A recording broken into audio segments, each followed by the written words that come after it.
Même si le terme de demoiselle n'existe plus, ou alors je salue les damoiseaux, en l'occurrence le damoiseau Vassili qui est en train de filmer. Nous sommes ici pour la présentation du livre de Jean-Jacques Bedu, Le Monsieur qui est là, de son livre quasi dictionnaire, mais non en fait, Les Initiés. Alors, on ne vous parlera pas de kitesurf, de planche à roulettes et de combat au sabre laser. Voilà, tous ceux qui étaient venus pour ça peuvent partir. Je sais pourquoi pas. Encore qu'il y a un lien, les trois certes, mais il y a un lien. On vous parlera plutôt d'ésotérisme et de ceux qui le pratiquent, ceux qu'on appelle les initiés, dont on vous donnera une définition assez rapidement. Mais avant d'arriver à ce livre, même les moines ont un passé à Tso, comme disait Guillaume de Baskerville. Ce n'est pas son premier livre, il en a commis d'autres, toujours dans la veine de l'ésotérisme, mais pas que. Alors, quel fut le premier livre et c'est quoi cette envie d'écrire? Parce que c'est fatigant quand même. D'écrire? Ouais. Non, c'est fatigant de ne pas écrire. Alors mon premier livre, vous connaissez à peu près tous, hein, j'ai commis sur l'affaire de Rennes-le-Château. Alors, il se trouve que j'étais à l'armée, je m'ennuyais et j'arrive devant la devanture d'un libraire et un livre m'appelle, ça s'appelait L'énigme sacrée. Et je découvre qu'à quelques kilomètres de Perpignan, 80 km de Perpignan, se trouve un petit village extraordinaire, Rennes-le-Château, où un prêtre aurait trouvé un fabuleux trésor. Génial, donc j'ai adoré cette histoire, il y avait tout ce qu'il fallait, les Cathars, les Templiers, le trésor de Blanche de Castille, Prieuré de Sion, le fameux prieuré de Sion, des francs-maçons, des grosses croix. ils y sont tous. Ils y sont toujours, ils sont partout. C'était parfait. Je me suis dit, j'ai tout lu. Et alors là, j'ai trouvé cette histoire absolument extraordinaire. Et je me rends sur place. Et le jour, je connaissais tout par cœur. Et le jour où j'arrive, j'ai la chance de rencontrer un des acteurs principaux, Gérard Bosset, qui est décédé aujourd'hui, mais donc il est effectivement un des grands acteurs de ce mystère de Rennes-le-Château. Et là, j'ai une discussion avec lui, et je lui pose une simple question, parce qu'il y avait quelque chose d'absolument incohérent dans son livre, c'est qu'il parlait de se dénommer Pierre Plantard, et il disait que ce Pierre Plantard était grand maître du prieuré de Sion à 16 ans. Donc, bon, je pense qu'il y en a quand même qui sont très précoces, mais là, je lui dis, écoutez, quand même, je vais prendre un parti discrètement, je dis quand même, vous êtes sûr de vous? Et alors là, il m'a éconduit, je m'en souviens, mais il était très précoce, il me dit. Il m'a, avec ce geste, éconduit, et là je me suis dit, mais qu'est-ce que c'est que cette histoire? On est en train de se foutre de nous. Et j'ai mené ma petite enquête qui n'était strictement que personnelle. Hein. Je ne suis pas destiné à être écrivain, je suis même très mauvais à l'époque, peut-être je me suis un peu amélioré, c'est à vous de juger, en composition française. Et je mène ma petite enquête et j'essaie de dénoncer un petit peu, de m'apercevoir qu'il y a un certain nombre d'incohérences dans toute cette histoire. J'ai rencontré les légataires du prêtre, Claire Forbu, Antoine Captier. Avais-je une bonne tête à l'époque? Il me confie l'intégralité des archives de la Bessonnière. Mais l'intégralité, à l'exception des lettres d'amour entre Marie Desdarnaud et Béranger Saunière. Bon, c'est pas grave, d'autant plus que, on va pas déborder sur le sujet, mais un prêtre fait vœu de célibat, pas de chasteté, donc c'est pas un problème. Et qu'est-ce que je découvre? Eh bien que tout ce que on nous a écrit, ce ne sont que des billevesées, que la Bessonnière a simplement fait un gigantesque trafic de messe, c'est simplement un escroc. Et donc, j'ai dénoncé tout ça dans ce premier livre, qui s'appelait Rennes-le-Château, autopsie d'un mythe, ce qui m'a amené à m'intéresser quand même au phénomène de l'ésotérisme. Parce que je me suis dit, mais si tout le reste est bâti sur du sable comme ça, quand même, je ne sais pas qu'on se moque de nous, mais il faut quand même que, humblement, je m'y intéresse. Donc, alors le livre a quand même eu un certain succès à l'époque, et particulièrement lors de la polémique du Da Vinci Code, parce que je suis, en toute humilité, encore aujourd'hui, dit-on, un des grands spécialistes de l'affaire. Donc tous les grands médias internationaux, CNN, CBS, CNN, tous sont venus me voir pour me parler, alors que le Da Vinci Code n'était pas sorti en France, me dire, mais m'interroger sur le prieuré de Sion, m'interroger sur tous les dessous de cette affaire. Il faut savoir quand même j'ai été menacé de mort par Pierre Plantard. Ah, j'ai quand même cette chance. Il est encore vivant. Alors, déjà, on a non, elle est morte. Mais à l'époque, on m'a menacé de mort dans ce que j'avais écrit, parce qu'évidemment, j'ai complètement tout démonté. C'est complètement tout démonté. Et Et j'ai les preuves absolues, effectivement. Hein. Je suis désolé si je vous gâche votre fin d'après-midi, mais j'ai effectivement apporté toutes les preuves que tout n'était que supercherie bâti dans les années 60, mais extrêmement bien bâti de façon assez intéressante. Donc le mythe, évidemment, s'est construit à cette époque-là. Donc c'est tous ces grands médias sont venus dire, monsieur, intéressez-vous à ce qui va se passer dans les mois prochains en France quand le Da Vinci Code va être publié, parce que c'est un phénomène qui arrive au la politique, ça va être un véritable ras-de-marée. Et j'étais à l'époque en train d'écrire Bohème en prose, donc ce livre qui va être publié chez Grasset, sur la bohème littéraire et artistique, qui m'intéressait énormément. Bon, donc je ne me suis pas intéressé à ce phénomène, jusqu'à ce que mon ami Frédéric Lenoir m'appelle, en me disant, écoute, je suis en train d'écrire un livre sur l'affaire du Da Vinci Code, envoie-moi le tien, parce que je me dis, qu'est-ce que c'est que cette histoire? Donc j'ai envoyé un fax à mon éditeur, je vous fais un livre sur le Da Vinci Code.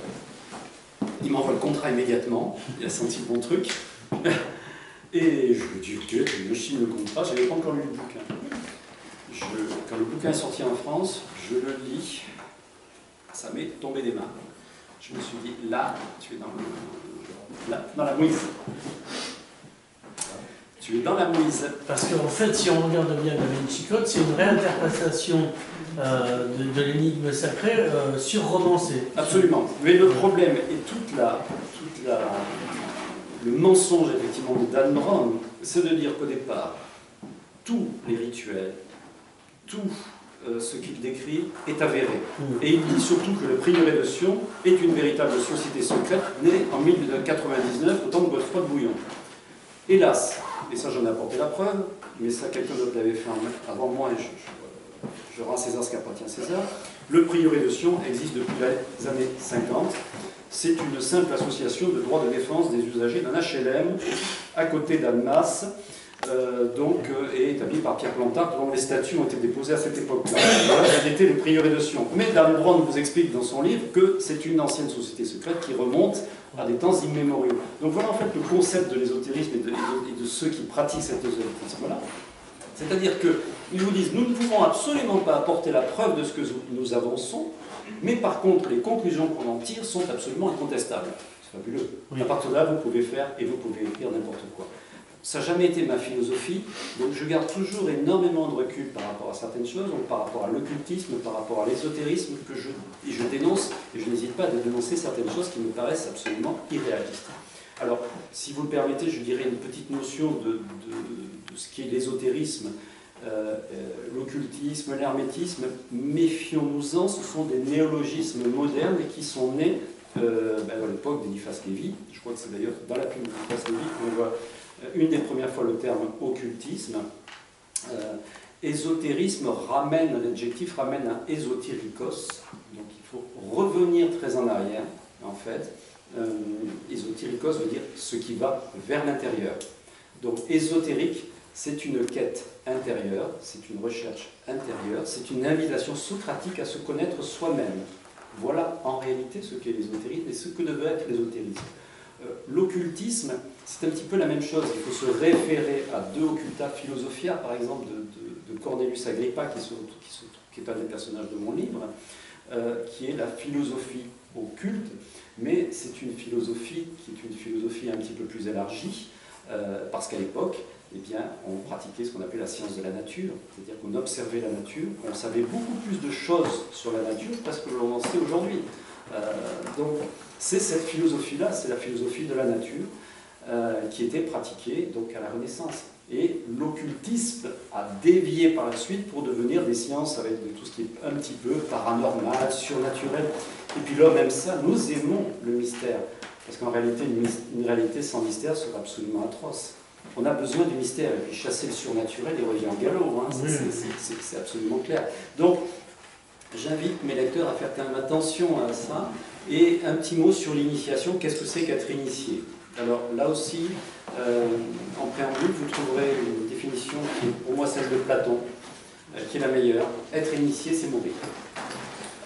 Nous sommes, enfin je pense, que personne, et Dieu merci, ici n'est initié. Enfin, si c'était mon cas, je ne vous le dirais pas en public. De toute façon. Voilà. Nous sommes sûrement, assurément, sur ce chemin-là. Ça c'est clair. Voilà. Pierre-Simon Balanche, qui est également un académicien, donc un des personnages, de ce livre disait que dans la langue sacrée, initiation veut dire mort. Notre initiation, quelle qu'elle soit, c'est-à-dire qu'elle soit dans des sociétés traditionnelles, qu'elle soit de manière livresque, qu'elle soit d'une transmission d'un maître à un élève, n'est que virtuelle. Oui, un jour nous serons initiés, ça c'est clair. Tous. Tous et toutes. C'est rassurant. Voilà. Quand nous aurons franchi, ou quand nous serons, peut-être le voile se soulèvera. Voilà. Et que nous saurons. Oui, là, ce jour-là, nous serons initiés. Voilà ce que c'est. C'est la définition que j'apporte. Et c'est ce que René Guénon disait, d'ailleurs, il écrivait que nos initiations aujourd'hui, en réalité, ne sont que virtuelles. Je pense que l'essentiel, au moins, est d'être dans ce chemin-là. Voilà. Alors, quel que soit le chemin que l'on emprunte, ben, l'essentiel, c'est au moins de l'emprunter. Hein. Comme disait Lao Tse, le plus long des voyages commence toujours par le premier pas hors du seuil. Eh bien, faisons ce premier pas. Force est de constater qu'hélas certaines églises ne nous y encouragent pas, ou en tout cas ont tenté de gommer certaines ésotérismes entre guillemets de leur doctrine, c'est dommage. Comme le christianisme par exemple. Le christianisme, qui avait au départ vraiment. Voilà, qui en avait au départ avec les gnostiques. La religion juive, grâce à la Kabbale, effectivement l'a conservée. Le soufisme au sein de l'islam, l'ismaélisme aussi au sein de l'islam, mais ce sont c'est très hérétique dans l'islam d'aujourd'hui. Les soufis, les ismaéliens sont considérés comme des hérétiques, et pourtant il y a une sagesse absolument extraordinaire, et nous devons beaucoup, énormément, aujourd'hui, à l'islam, pour la connaissance de Platon, la connaissance d'Aristote, parce que souvenons-nous que à la Renaissance, nous sommes absolument incapables de traduire des textes grecs. Nous ne le savons pas. C'est-à-dire que nous avons perdu la langue, le grec ancien a été perdu totalement en Occident. Il va être apporté comment? D'ailleurs, il va être apporté par les Arabes, qui vont traduire les textes grecs, tous les textes grecs, et puis donc, les Juifs, qui vont les traduire de l'arabe vers l'hébreu, et enfin de l'hébreu vers le latin. Donc voilà comment, grâce aux Arabes et aux Juifs, nous connaissons la philosophie grecque. Et ça va poser d'énormes problèmes. Et c'est un des grands secrets du Moyen-Âge et de la Renaissance d'ailleurs. Ça pose beaucoup de problèmes à l'Église. Parce qu'évidemment, à cette époque-là, il n'y a qu'une seule philosophie, c'est le christianisme, il n'y en a pas d'autre. Et on entend très clairement ne pas en vouloir d'autres. Donc, évidemment, l'arrivée d'Aristote et de Platon va poser de gros problèmes à l'Église. C'est pas très soluble. Donc on va... C'est très bien illustré dans Le nom de la rose. Et voilà, effectivement. Lire ou pas le manuscrit du tome 2 de la poétique d'Aristote. Voilà, c'est ça. Et c'est ce que, merveilleusement, Umberto Eco nous décrit dans Le nom de la rose. C'est ça. C'est que Aristote n'est absolument pas compatible avec la religion catholique. Voilà. Donc, eh ben, on va tordre un petit peu cette philosophie-là et on va découvrir ces grands textes. Voilà. Et c'est un des grands secrets, c'est le grand secret, c'est ça, l'humanisme de la Renaissance, c'est la grande découverte de ces textes-là. Et c'est ce qui change complètement la donne et qui va nous amener dans plein de directions grâce à ces personnages que j'ai tenté humblement de décrire. Parce qu'il y avait des initiations et des ésotérismes européens, mais qui ont été tués par le christianisme. Je pense au druidisme, par exemple. Tout à fait, oui, tout à fait. Alors, je ne les évoque pas puisque je démarre à l'an 1000. Alors, pourquoi ai-je démarré à l'an 1000? C'est parce que d'abord parce que vous avez vu la taille du livre. J'aurais bien aimé démarrer avant, mais j'y serais encore. Ce serait très agréable, vraisemblablement, parce que j'ai beaucoup aimé écrire ce livre. J'espère que je l'ai transmis au lecteur. Sur 5 ans, non? Sur 5 ans, tout à fait, sur 5 ans. Et j'ai commencé à l'an 1000 parce qu'il est très intéressant qu'en Occident, justement, on voit apparaître les premières sociétés, j'aime pas trop ce terme, mais parce qu'elles le sont d'ailleurs véritablement à l'époque, les premières sociétés secrètes, où on commence à se transmettre des secrets. Alors ces secrets, quels sont-ils? La Terre n'est pas ronde, par exemple. Héliocentrisme, géocentrisme, ça c'est un des grands débats du Moyen-Âge et de la Renaissance. Bon, les Grecs le savaient évidemment depuis très longtemps, les Arabes aussi. La découverte de l'Amérique. On ne va pas nous faire croire que Christophe Colomb a découvert l'Amérique. des géographes arabes dès le 9e siècle, lesquels d'ailleurs, ne l'oublions pas, ne sont pas des navigateurs, ont déjà situé l'Amérique. Les Chinois, au 5e siècle, décrivent l'Amérique. Ça s'appelle Fusang. Voilà, donc ils connaissent parfaitement l'Amérique. Et je l'ai appris très récemment, il m'a fait remarquer que le système de navigation alors je ne sais pas quels sont les Incas, les Mayas, peu importe, ressemble étrangement à ceux des Phéniciens. Voilà. Donc il y a déjà des civilisations qui sont allées en Amérique, mais ça, bon, c'est un pseudo-secret, mais c'est quelque chose qu'on cache comme un faux. Les Vikings. Oui, les Vikings, mais ça c'est archéologiquement véridique. Bon, donc quand Christophe Colomb part, effectivement, il part, mais il a déjà les cartes, il sait très bien où il va, il sait très bien ce qu'il fait. C'est même où il y a le distributeur d'euros, enfin bon. Voilà, oui, et puis voilà, ouais. Bien réservé sur e-booking, enfin tout à fait, tout à fait. Je ne sais pas si les autres ont pu attribuer une note à ces conquistadors, mais elle ne doit pas être très très bonne, hein, au niveau de... voilà. Donc, ça fait partie de ces secrets. Un des grands secrets aussi, ça ne va pas vous paraître étonnant, c'est la pense-permis. Comment la vie est-elle arrivée sur Terre? Eh bien, des philosophes commencent à penser qu'elle est arrivée grâce à un météorite. Et que la Terre a reçu la première forme de vie grâce à un météorite. Donc, c'est ce qu'on découvre et c'est ce qu'on pense déjà, d'ores et déjà, au Moyen-Âge. Il y a aussi les théories sur l'atomisme. Un auteur anglais, dont j'oublie systématiquement le nom, dont je cite mes sources, raconte que pour lui, la Renaissance, c'est la découverte d'un des manuscrits de Lucrèce sur l'atomisme. Voilà. Et justement, parce qu'on sait traduire enfin le grec, à cette époque-là, enfin, Lucrèce était latin. Mais les Grecs avaient déjà pensé l'atomisme, tout à fait. Mais je ne me rappelle plus le nom du grec en question. Voilà. Et donc, ça, c'est un des grands secrets. Et ça, évidemment, l'atomisme pose de gros problèmes à l'Église, ça vous vous en doutez, c'est absolument incompatible. Rumi, par exemple, qui est un très beau poète, un poète persan, Rumi, lui, va chanter, non, il ne va pas chanter, mais il va parler des effets d'une éventuelle bombe atomique. Nous sommes au XIIIe siècle. Voilà. Ça, c'est quand même relativement troublant et c'est extrêmement intéressant. Donc ça fait partie des secrets que l'on se transmet. Alors, ce ne sont pas des secrets matériels, évidemment, mais ce sont des secrets spirituels, ce sont des secrets extrêmement importants, mais on est obligé de garder ça secret, parce qu'évidemment, l'Inquisition, et qu'elle soit chez les musulmans, elle est tout aussi violente d'ailleurs, et chez les chrétiens, est absolument redoutable. Donc, arrivent à l'an 1000 ces premières confréries secrètes qui se transmettent ces secrets-là. Voilà. La Fédé Centaure n'est une. Dante en aurait fait partie. Dante est un personnage très intéressant. L'auteur de l'Enfer, du Paradis, voilà. La Divine Comédie en général. La Divine Comédie. La compile, c'est comme ça qu'elle s'appelle. Voilà. Je pense qu'on n'a pas fini d'épuiser la symbolique de la Divine Comédie. Elle est absolument extraordinaire. Moi, je vous avoue que j'ai quand même un petit peu de mal, mais en tout cas, voilà par exemple l'initiation par une femme. Dante est initié par une femme. Mais cette femme, peut-être la rêve-t-il d'ailleurs. Elle n'a peut-être jamais existé.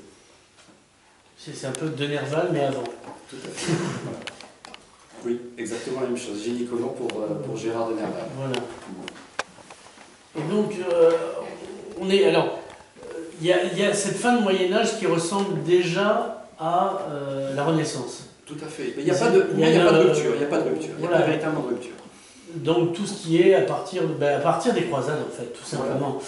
À partir du moment où on revient des croisades, on a dans sa musette des idées qui s'installent beaucoup d'ailleurs du côté de Toulouse, au sud, et alors qu'au nord on reste plus tranquille. C'est mal vu comme on dit à l'époque. On reste moins sachant. Voilà. Et après la croisade des Albigeois, ça finit par remonter, par suinter, peut-être. Oui.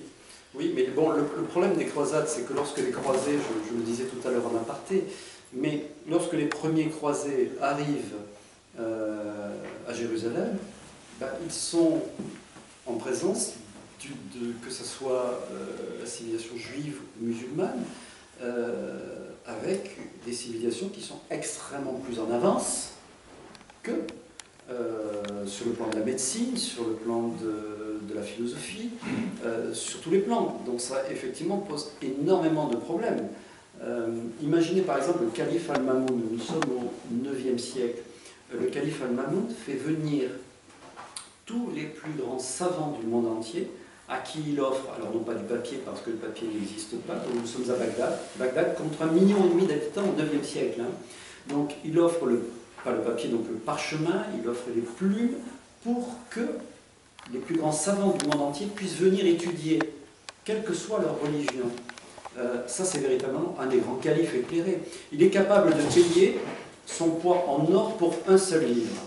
Et la légende voudrait qu'il ait évité une guerre contre Constantinople pour simplement en l'échange d'un livre de philosophie grecque. Donc voilà ce qu'était ce calife-là à l'époque, c'était un calife extrêmement éclairé. Donc les Arabes sont très en avance, ils savent opérer la cataracte, ils connaissent énormément de choses. C'est d'ailleurs donc assez mystérieux comment ils ont pu arriver en si peu de temps à ce niveau-là. Et ils portent également en eux le germe de la destruction. Alors, ce qui arrive, c'est pour ça que ça a été vite fait, à partir du X-XIe siècle, la fête est finie, puisque voilà. les Souljdoukides, qui étaient la garde prétorienne des califes, prend le pouvoir et ils interprètent à leur manière un peu primaire. Et donc la fête est finie, plus de poètes, plus c'est à cette époque, plus rien. Et c'est à cette époque-là d'ailleurs que l'on déclare que le Coran est incréé, alors que le grand débat veut dire à une certaine époque que le Coran effectivement a été créé. Voilà, on bloque tout, c'est terminé. Voilà. Après, on ne peut plus discuter, particulièrement chez les sunnites. Après Jacques a dit, c'est vrai qu'il n'y a plus rien à dire. Voilà. Alors, vu qu'on est chez les sunnites, on n'est pas loin de la Perse, et pas loin de la Perse, il y a quand même beaucoup à voir. On peut penser aux Ismaéliens, oui. Et Hassan Sabbah, la personne qui a vendu le plus de disques à l'époque, ça rappelle, mais connu comme le maître des assassins, mais on n'était pas que... un libérateur de la Perse, parce que c'est aussi cet aspect-là, mais il n'y a pas que ça chez Hassan Sabbah. On a dit qu'il avait été déjà une des plus grandes bibliothèques se trouve chez ce personnage, donc, qui envoie des assassins, effectivement. Donc on est entre la Syrie et la Perse, voilà, dans la forteresse d'Alamout. Voilà, donc c'est l'aigle qui regarde, un peu comme ça. C'est ça, oui. Et ce garçon s'est retranché là. Est-ce qu'on vous fait un flashback sur sa jeunesse avec ses deux amis? Alors, je ne me souviens plus de l'anecdote, mais vous allez me la rappeler parce qu'on en avait parlé l'autre jour. C'est vrai que... Ils étaient trois, hein, ça commence bien l'histoire. Hein.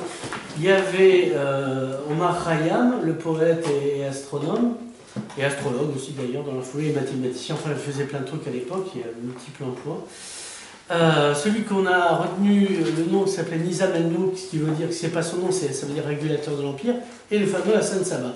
Et ils se font un pacte, c'est-à-dire quand on sera grand, le premier qui réussit aide les autres. Il se trouve que c'est Nizam el-Nouk qui devient vizir à la cour du sultan Alparslan. Donc il fait venir ses amis et il demande à Hassan Sabbah, qu'est-ce que tu veux? Oh, je veux un poste politique au palais et à Omar Khayyam, qu'est-ce que tu veux? Oh, moi je veux un village et des revenus pour pouvoir continuer à écrire, faire de l'astronomie, etc.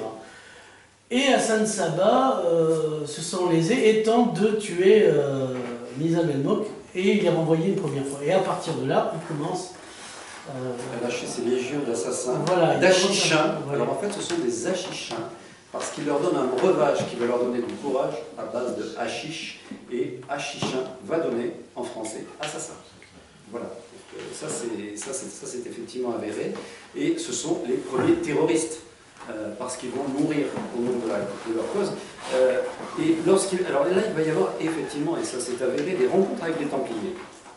Et les premiers croisés templiers qui se rendent à la forteresse sont extrêmement étonnés par le dévouement des troupes d'Hassan Sabbah, puisqu'il est capable d'un simple... oui, un geste de la main. Un geste de la main. Il y a les gardes qui sont au haut de la forteresse, et ben, le geste de la main, il se jette et il meurt. Vous voyez le niveau de soumission. C'est pas la soumission de Welbeck, mais oui. c'est effectivement... Voilà, c'est un début. C'est un début. Voilà. Et donc, mais ils sont sous l'emprise du hashish. Voilà. Certains terroristes aujourd'hui sont hélas aussi sous l'emprise des drogues. C'est un petit peu le Captagon. Voilà, c'est ce qu'on dit. C'est un petit peu la même chose. Les nazis aussi étaient sous l'emprise des drogues. Il fallait être tellement fou pour en arriver à un tel niveau. Certains étaient sous l'emprise des drogues. il y avait ce besoin de drogue pour se taper la campagne de Russie, parce que c'est pas drôle tous les jours. Ouais, enfin. Donc, alors, il n'y a pas que ça en Perse, mais donc les Ismaéliens, ce sont des chiites à la Alors, ce sont base. des chiites. Donc, ça, ce qui est très très important, c'est effectivement la grande différence entre chiites et sunnites. Il y a effectivement un ésotérisme chez les chiites qu'il n'y a pas chez les sunnites. Il y a d'ailleurs quelque chose d'extrêmement intéressant, puisque les chiites sont dans une attente messianique. Ils attendent l'imam caché. Donc c'est absolument intéressant. Jésus est un personnage essentiel également. Marie est le prénom de femme le plus courant dans le Coran.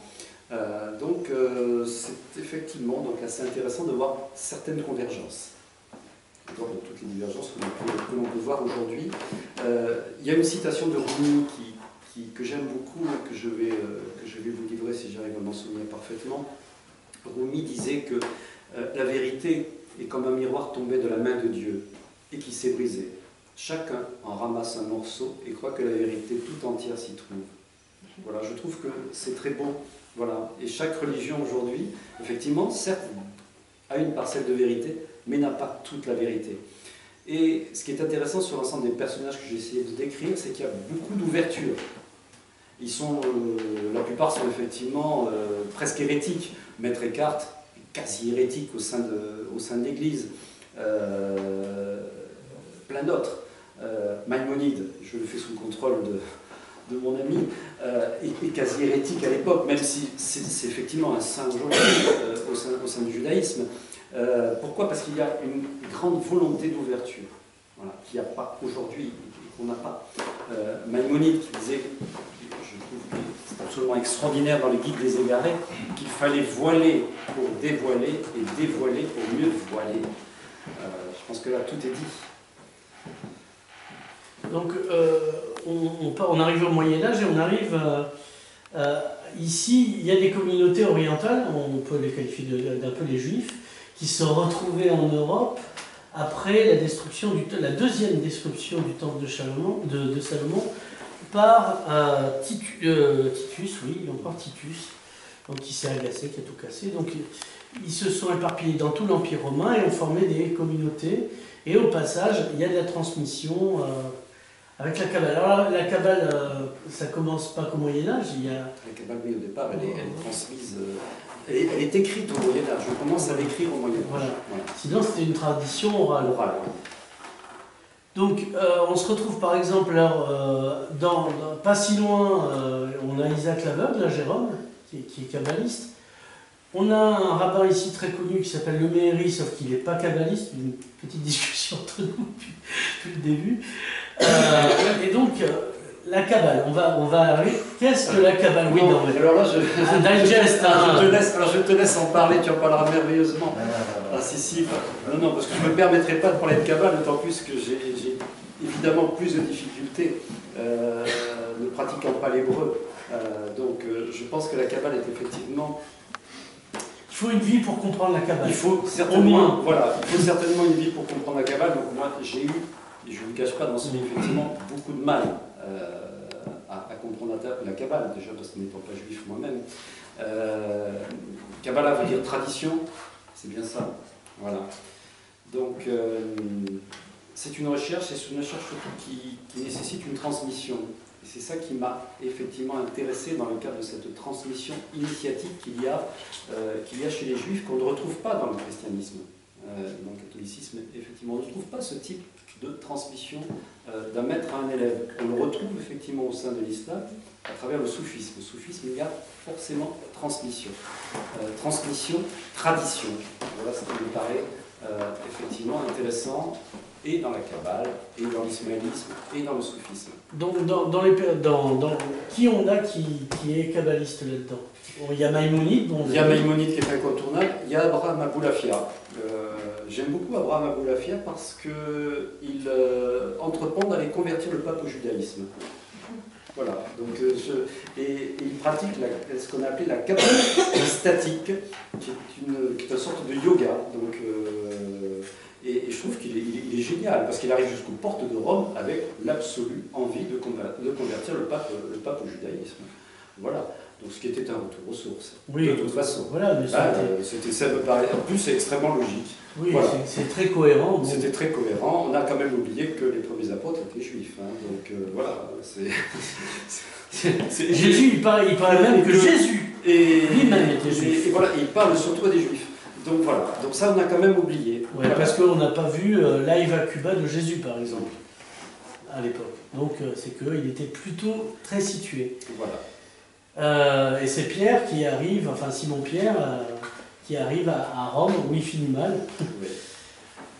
Donc il a fini sur une croix, lui aussi. La tête à l'envers, ce monsieur.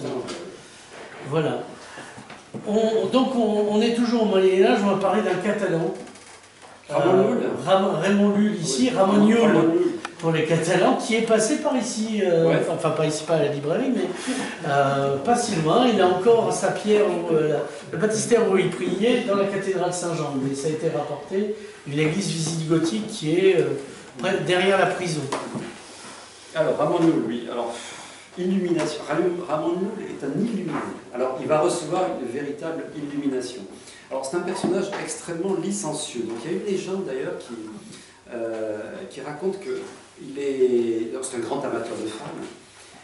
Il veut à tout prix posséder la femme d'un seigneur, donc nous sommes à Majorque, et il va lui faire une cour effrénée. Jusqu'au jour, et la femme le reçoit chez lui, et je dis, bonne affaire, je vais pouvoir mener mes petites affaires, et elle va devant lui dégrafer son corsage, et il va s'apercevoir donc qu'elle est rongée par un cancer. Et là, tout s'effondre.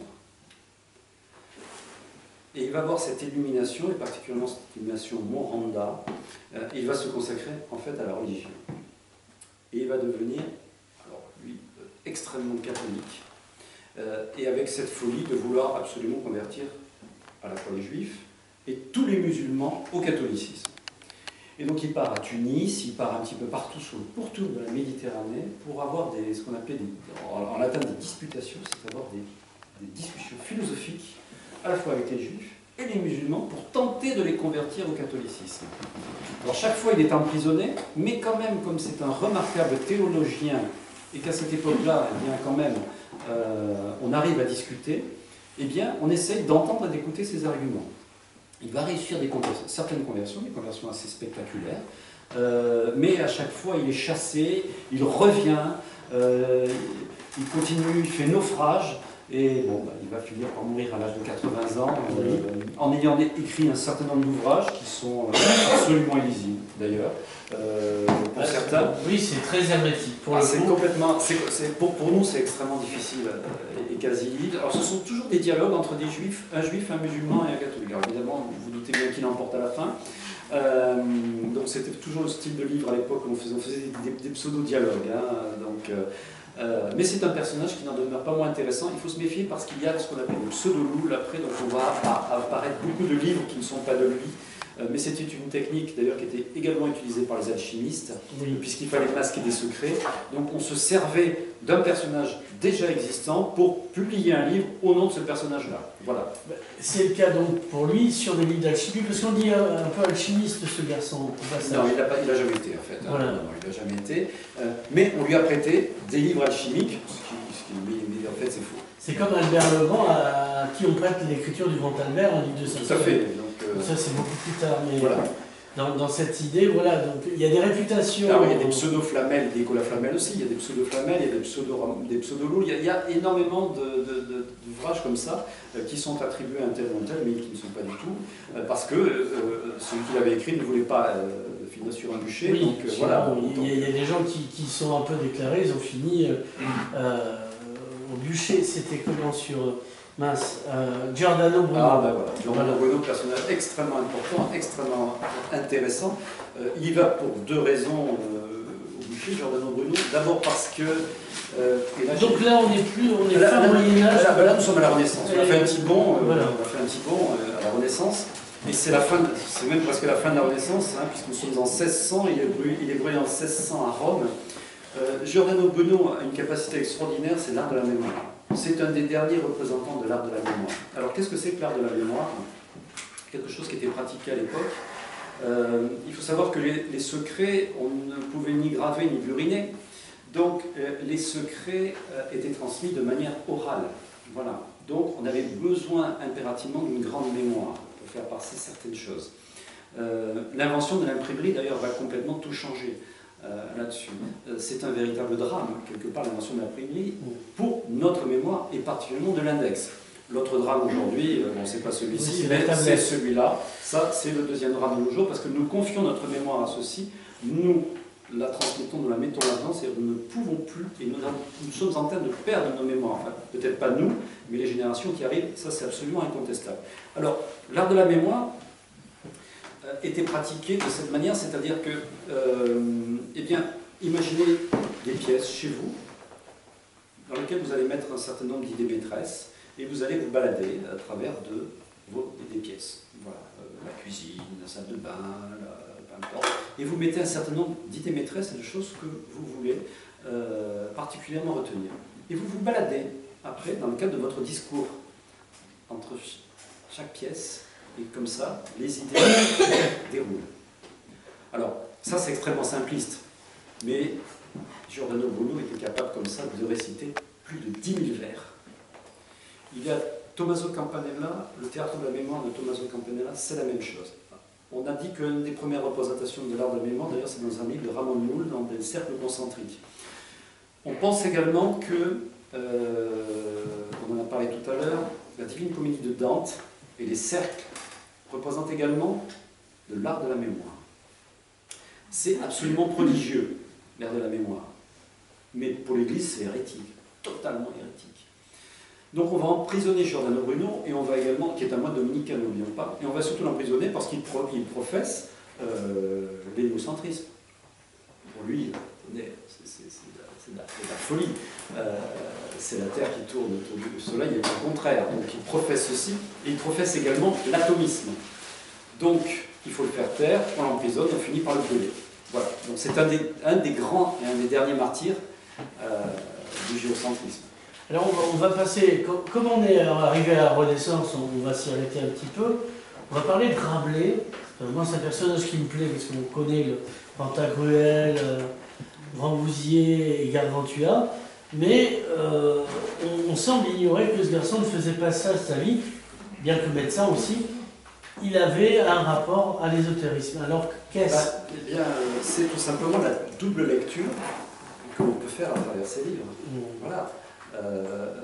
J'ai parlé de Maïmonide tout à l'heure, mais Rabelais c'est ça, c'est l'art de dévoiler tout en voilant et de voiler tout en dévoilant.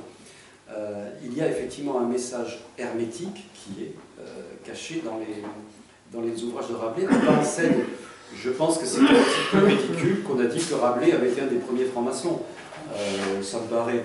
On prête Coriche, et puis voilà. Il n'a pas protesté, donc on peut penser que... Voilà, c'est ça. De toute façon, effectivement, c'est ce que je disais tout à l'heure, on ne peut pas... Puisque les conclusions qu'on peut en tirer sont absolument contestables, voilà, allons-y. Mais il y a une énorme richesse, il y a une grande richesse, à bientôt, il y a une grande richesse hermétique dans les ouvrages de Rabelais, parce que ce sont effectivement, assurément, des ouvrages alchimiques. Donc voilà, ce soir vous achetez le tiers-livre et vous trouvez l'heure philosophale. La pierre philosophale, oui. Alors l'alchimie, on peut dire un petit mot sur oui, l'alchimie. maintenant qu'on y est. Voilà, parce que l'alchimie, et vous trouverez beaucoup d'alchimistes dans le livre. Pourquoi? Alors l'alchimie, est-ce que c'est faire de l'or? Il y a un adage alchimique qui dit que si tu veux faire de l'or, tu n'en trouveras jamais. À partir du moment où tu arrives à en faire, c'est que tu n'en as déjà plus besoin. Voilà, ça c'est une très belle notion d'alchimie. L'alchimie a été extraordinaire parce qu'elle a permis des découvertes majeures. La circulation sanguine a été découverte par un alchimiste par hasard. Les allumettes ont été découvertes par un alchimiste. Voilà, tout simplement. On va faire des découvertes absolument exceptionnelles, mais ce sont des découvertes qui sont absolument incompatibles avec, évidemment, ce que professe l'Église. Il y a des grands alchimistes également, je parle dans le domaine de la médecine, qui est Paracelse. Paracelse va faire des découvertes sensationnelles, mais il faut les cacher, ces découvertes, évidemment. On ne fera jamais de l'or avec autres éléments. Pourquoi on fait ça? Parce qu'on pense que de toute façon, l'or, qui est le métaux le plus précieux, est fait à base des 4 éléments. Donc, il suffit de beaucoup de feu, de l'air, de la terre, pour arriver à faire de l'or. Non, c'est un petit peu plus compliqué que ça, puisque la nature a été capable de le faire, donc on va essayer d'accélérer. Donc, chacun va essayer, parmi tous ces alchimistes, va essayer d'arriver dans le secret de son laboratoire, grâce à son athanor, à réussir à tenter à faire de l'or. Mais on va réussir à trouver autre chose. Et surtout, on va trouver la panacée universelle et le remède qui peut tout soigner. Et ça va être l'eau de vie. Et l'eau de vie est découverte par un alchimiste. Demande-moi de gars si ça soigne tout. Oui, oui. Voilà, ça c'est autre chose, mais c'est une des grandes découvertes. En tout cas, ça soigne la mémoire, alors ça permet d'oublier certaines choses. Et ça, c'est une des grandes découvertes des alchimistes, hein, c'est l'eau de vie. Et savez-vous qui est le plus grand alchimiste de tous les temps? C'est celui qu'on attend le moins, c'est Isaac Newton. Pourtant, c'est peut-être un scientifique le plus, entre guillemets, cartésien. J'aime pas trop ce terme parce que Descartes n'est pas si cartésien que ça. Mais figurez-vous que lorsque Keynes, le célèbre économiste, dans les années 30, va acheter la malle de Newton. Alors il achète la malle de Newton en vente aux enchères. Personne ne l'a ouverte depuis le XVIIIe siècle. Et donc il l'ouvre. Et qu'est-ce qu'on découvre? Que d'abord on découvre qu'il a conservé, il a tout brûlé Newton, sauf un seul livre, et je l'ai évoqué tout à l'heure, c'est le Guide des égarés de Moïse Maïmonide. C'est son livre de chevet. Et on va surtout découvrir que 80% des écrits de Newton sont consacrés à l'alchimie.